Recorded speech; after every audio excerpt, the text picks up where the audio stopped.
begins over in UEFA as some nations branch out once again in the Nations League under a new coach. Can they get off to the best possible start with a win? We'll take a little look next.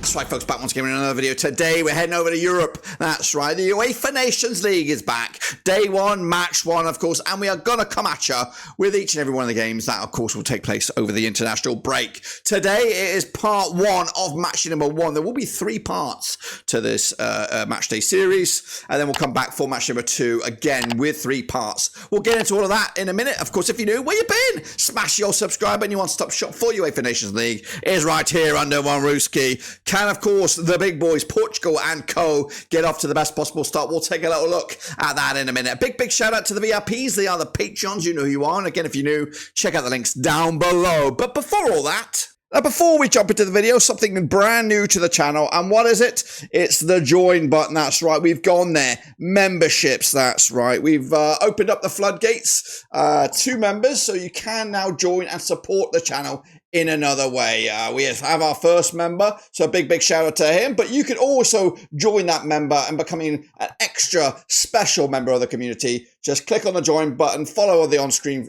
instructions, and become part of the gang. All right, then, folks, we are back with the Nations League. And, of course, maybe a bit of an explanation of what goes on here. Well, let's take a little look at it. Of course, countries are separated by tiers, basically getting rid of pointless friendlies throughout the season. This, of course, makes you play up against similar-sized opposition.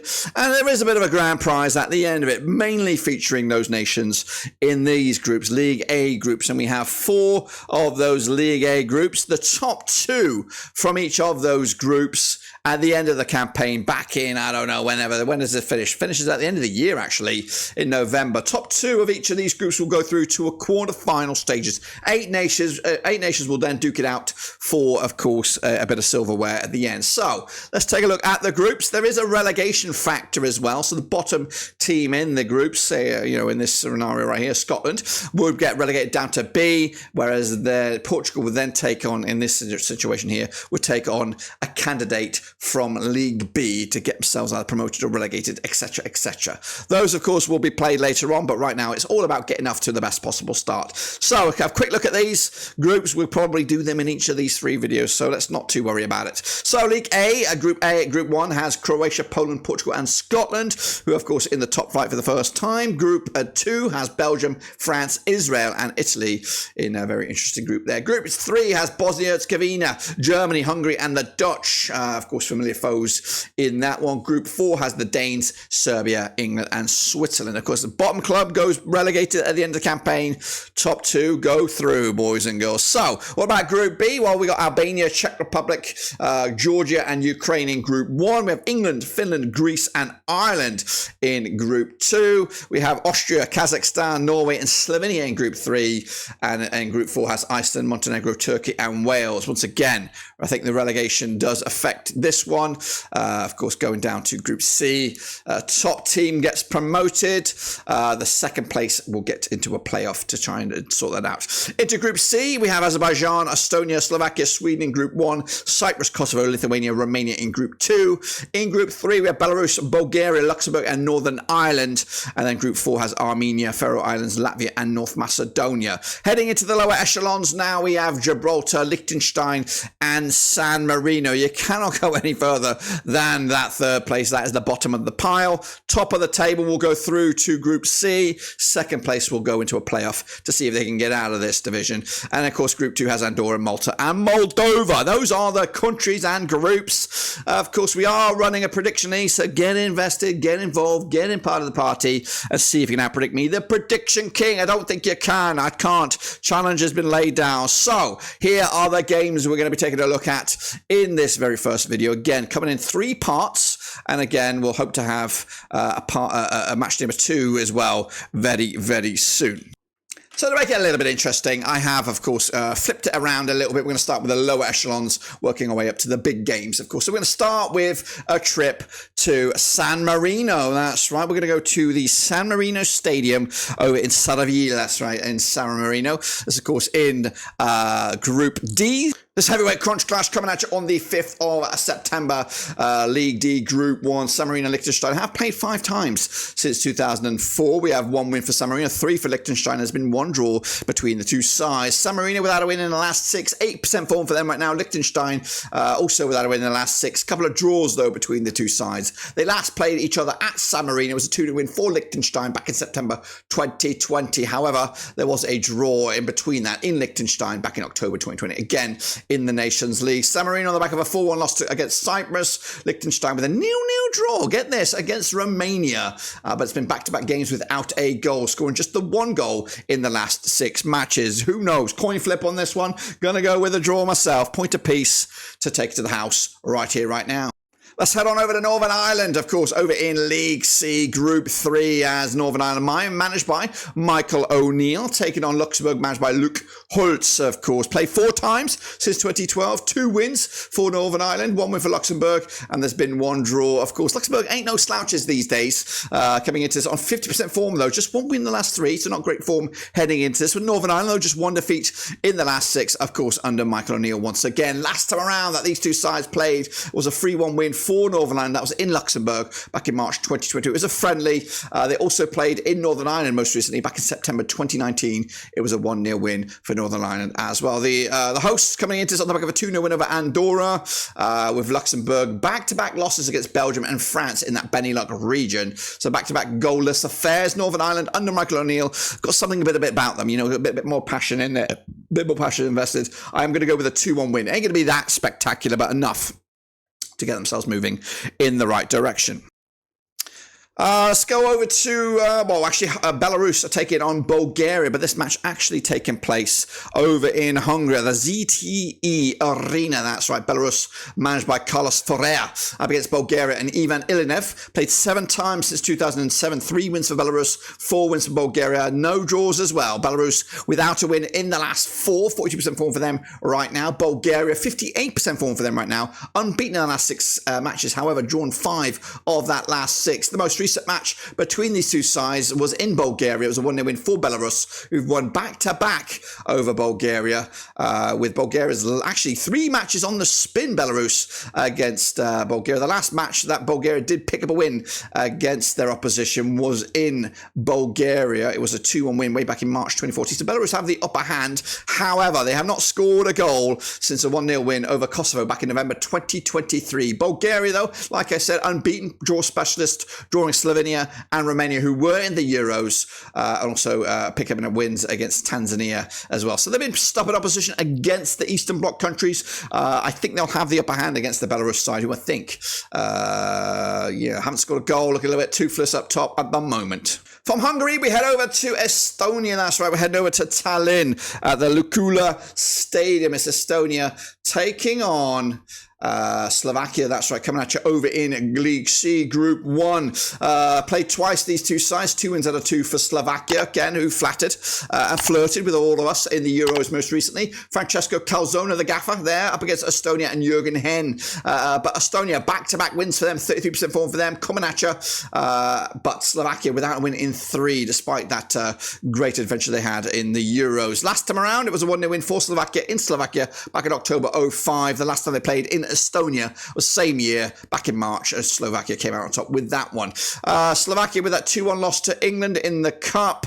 Estonia with a penalty shootout win over in the Balkans Cup, perhaps, beating Lithuania. They also beat the Faroes as well, but convincing losses to Poland and Switzerland weren't too far away for them in this one. Slovakia with the talent, with all the gear, all the idea, should win this one, 2-0 win to get this campaign off to the best possible start. We're going to go to Baku now as Azerbaijan take on Sweden, managed by our old gaffer. When I say our, I mean Blackburn Rovers. That's right, it's JDT at their helm as Azerbaijan take on Sweden on the 5th of September, the Tofik Bavarov Republic Stadium. Azerbaijan managed by Giovanni de Bliassi up against Sweden and JDT. That's right, played twice since 2023, 1 win apiece, but Azerbaijan just 1 defeat in the last 4, 58% form for them right now. Sweden, back-to-back defeats for them, just 1 win in 4 though for JDT's boys. Last time around though in Azerbaijan, it was back in November 2023 in the Euro qualifiers qualifiers. Azerbaijan came out on top with a 3-0 win as well. Azerbaijan 3-2 winners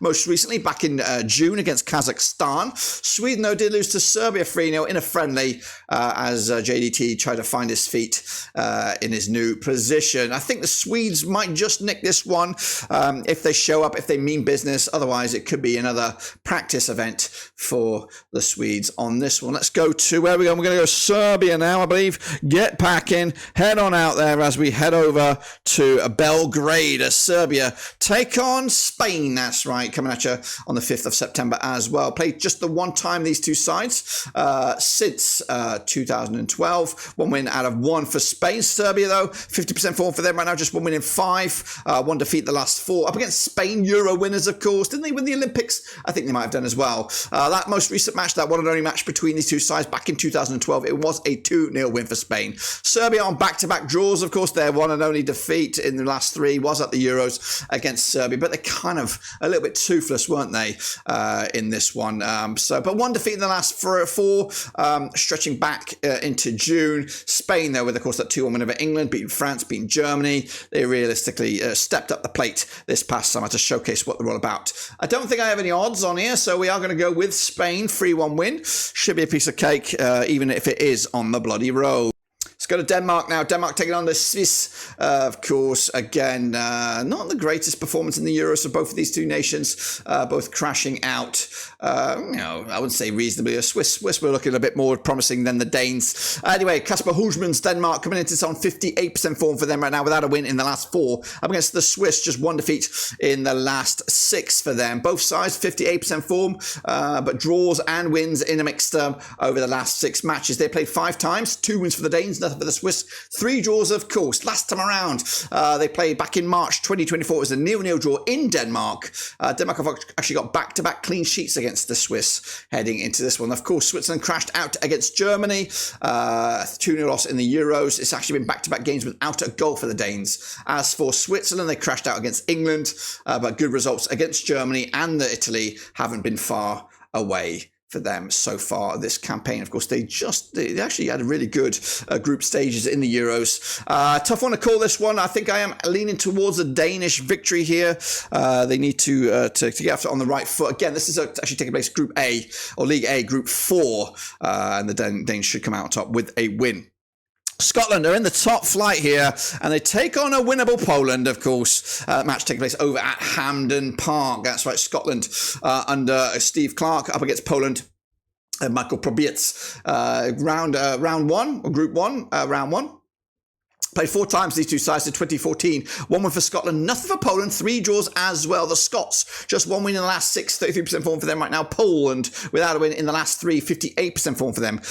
Heading into this one, the last time that they played was back in March 2022. It was a 1-1 draw. The one and only victory in this match was back in March 2014 in Poland, where Scotland came out on top in a friendly. Scotland's last match was that shambles 1-0 loss against Hungary. Poland also crashing out in the group stages against France. They didn't really show up, did they, the Poles? I actually fancy Scotland to do well in this group, actually. I think I'm going to give them the benefit of the doubt with a 2-1 win here at Scotland. Maybe get a point for them when they take on Poland on the road. But right now, get a win, believe in yourselves, and you just don't know what will happen. And then we're going to wrap it all up with a trip to Lisbon in Portugal as Portugal take on Croatia in what will be an absolute banger. We're going to head over to the Estadio de Luz as Portugal, of course, look to continue their recent good fortune despite pretty woeful kind of Euros, really. Roberto Martinez still there for now.